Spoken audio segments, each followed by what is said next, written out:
சொல்லு. அஸ்ஸலாமு அலைக்கும். என் பெயர் ரமானா. நான் 4ஆம் வகுப்பு படிக்கிறேன். நான் உங்கள் முன் பேச வந்துள்ள தலைப்பு பெற்றோர்.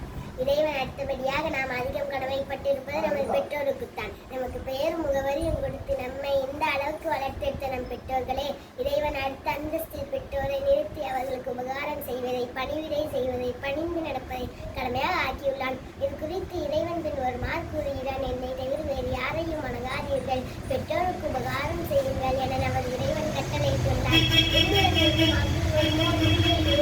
முழுமை அடைந்து விட்டால் அவர்களை நோக்கி சீ என கூறாதீர்கள். மரியாதையான சொல்லை அவர்களிடம் முன்கூறுவீராக. சிறுவனாக இருக்கும்போது என்னை இருவரும் பராமரித்திருக்கும் இறைவா, அவர்களுக்கு அருள் புரிவா என்று கேட்கிறார்கள். நம் வாழ்க்கையில் மிக முக்கியமானவர்கள் என்றால் அவர்கள் நம் பெற்றோர்கள் மட்டும்தான். அப்படி நமக்கு வாழ்வை தந்த நம் பெற்றோர்களை போற்றும் விதமாக ஒவ்வொரு ஆண்டும் ஜூன் 1ஆம் தேதி உலக பெற்றோர்கள் தினம் கொண்டாடப்பட்டு வருகிறது. இவ்வுலகத்தில் பிறந்த ஒவ்வொருவரும் தங்களது பெற்றோரால் இவ்வுலகத்திற்கு வந்தார்கள். இவ்வுலகில் உள்ள அனைவரை காட்டிலும் பெற்றோர்களே நமக்கு முதன்மையானவர்கள். நம் அனைவருக்கும் இடையும் வாழ்க்கையும் தந்தவர்கள். எவ்வித பலனும் இல்லாமல் நம் மீது அன்பு காட்டும் நமக்காக உழைக்கும் செய்யும் ஒப்பற்ற உயிர்கள் அவர்கள்